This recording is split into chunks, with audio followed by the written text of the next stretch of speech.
Hello book nerds, welcome back to Book Nerd TV.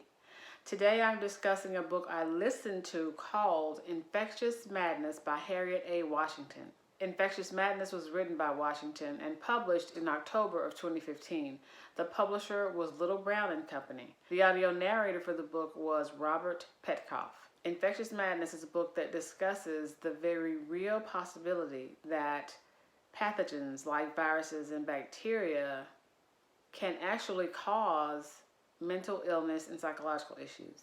It is through Miss Washington's research that she details in the beginning of the book the case of a young boy who fell ill with a strep infection or some sort of sore throat infection that led a week later or so to him developing these OCD-like behaviors basically overnight. These behaviors hadn't been present in the young boy before, but subsequent to the infection, he now had these behavioral issues that his mother recognized was not normal and was not present prior to his infection.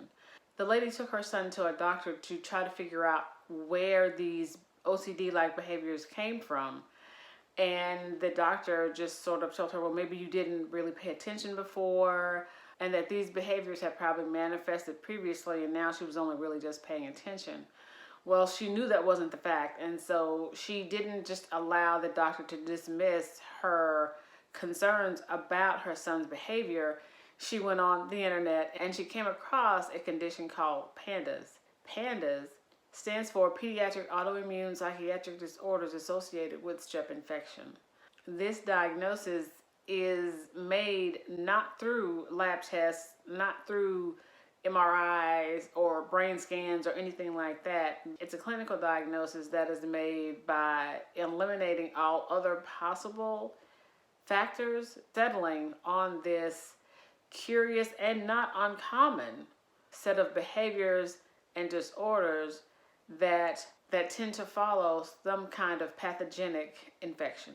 At the time of the printing of this book, the association of infections, be they bacterial or viral, being associated with the sudden onset of psychological and mental issues was highly controversial, and the medical establishment really did not and does not take PANDAS, I don't want to say seriously, but they don't believe that viruses and bacteria and other sort of pathogens can cause psychological illnesses. They are of the belief that these things are caused solely through genetic and environmental factors.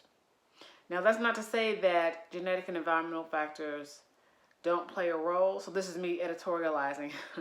That's not to say that genetic and environmental factors don't play a role, but there is certainly in this wide world the possibility that another cause of psychological and mental issues can be the result of a viral or bacterial or any sort of pathogenic infection.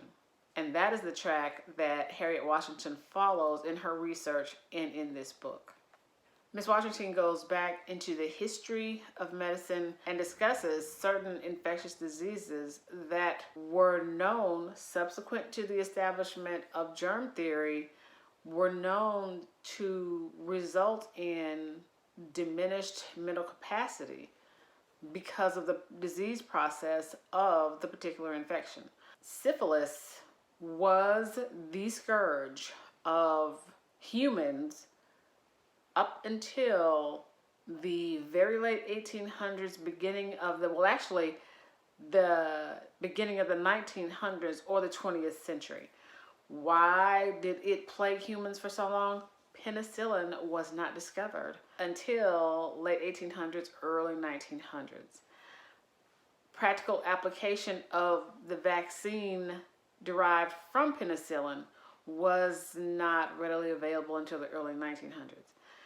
So, until that time, a person who suffered from a syphilis infection suffered not only the usual sort of physical issues, infected persons could also suffer from what is termed late stage syphilis, And late stage syphilis occurs when the person has been infected long enough that the infection has traveled to their brain. And so from things like late stage syphilis to things like OCD behavior to things like Alzheimer's and dementia, infections have been occasionally, periodically linked to people who suffer from mental issues.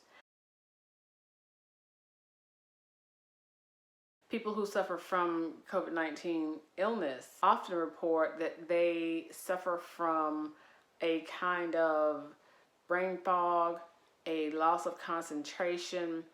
They can tell that there is a difference in their thinking ability, in their focusing and concentrating ability subsequent to the diagnosis and recovery from the COVID-19 virus. But I think that is definitely research that should happen, that should be in the offing, especially when we've got the long haulers saying not only are there physical long-term consequences to having had this illness, but that there are also mental, cognitive, psychological issues that they claim that they're suffering from subsequent to their recovery from the virus. And that is one of the reasons that I found Infectious Madness sort of relevant to what's happening today. The thought that a virus can not only cause physical damage, but that said illness can also possibly cause mental, psychological, cognitive issues is something that definitely needs to be investigated and research dollars moved into this area, because clearly it's in our best interest to determine whether or not infections can also cause mental issues to arise subsequent to someone suffering an infection. Back to the book. Ms. Washington's research into this matter definitely leads her to theorize or to propose that vaccinations can definitely be one of the major weapons that we can use against infections, because at this point in the United States, average lifespan is moving into the later 70s for the general population. In the late 1800s, average lifespan was somewhere around the 50s. So the advent of antibiotics and vaccinations, germ theory, has been miraculous in the scope of human history. I'm old enough to have had the smallpox vaccination when I was a child. I don't know that they do those anymore. I feel like they don't do those anymore. But they don't do those anymore because smallpox has been eradicated from the earth. So Washington is very pro-vaccine.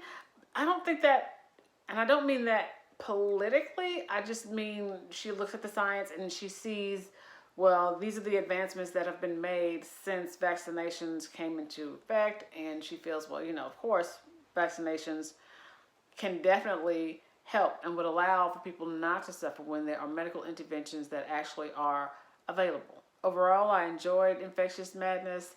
It was not as intense a read as Medical Apartheid was, thank goodness, because I couldn't have taken that.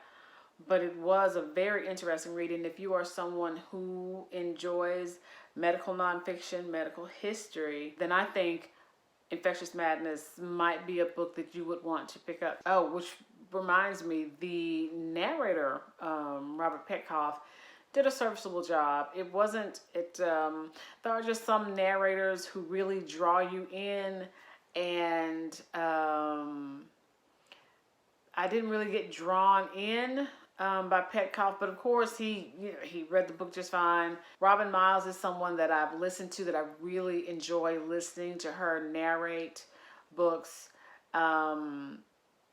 Bonnie Turpin is another person who I enjoy listening to her when she's narrating a book, really enjoy the experience. I'm probably forgetting some other people. And so, of course, narration is a skill and an art in and of itself. And I am really happy when I recognize a voice that I've enjoyed listening to in the past. I am more likely to be drawn in because I've already sort of experienced their abilities and their skills and their craft previously. If I was not clear, because it was about rambling happening in this video, I recommend Infectious Madness, especially if you're someone who enjoys medical history and or just medical nonfiction. Anyway, thank you so much for watching, for coming back. If you enjoyed this video, remember to like this video. If you enjoy my rambly, tangent-seeking discussions here, then go ahead and subscribe to the channel because it happens all the time.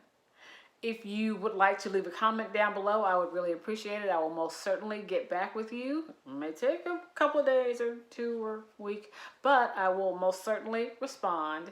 And I want you to please remember to take care of yourself, take care of your family, wear your mask, wash your hands, eat well, get plenty of sleep. Black Lives Matter. Every day, every day. Thank you all so much for watching, and I'll see you next time.